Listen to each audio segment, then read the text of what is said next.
A no-deal scenario is now more likely than ever before. Those were the words of European Council President Donald Tusk after failed negotiations with the UK over the weekend. The EU is now preparing for the worst as Brexit looms ahead, all the while refusing to give up hope.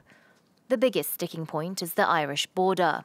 To avoid a hard border in Ireland, Britain has suggested remaining in the EU customs union past the divorce date next March, a backstop idea that hasn't convinced European leaders who see it as London once again cherry-picking EU privileges.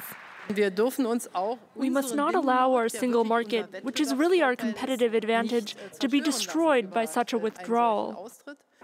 The bloc has instead suggested to let Northern Ireland stick with EU rules. But British Prime Minister Theresa May's allies in the Northern Irish Democratic Unionist Party flatly refuse the idea of Belfast and London being treated differently.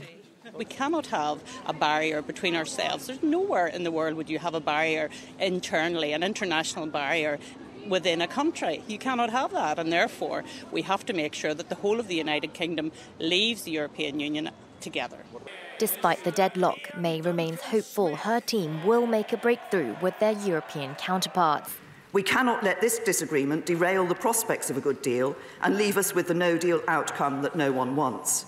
I continue to believe that a negotiated deal is the best outcome for the UK and for the European Union.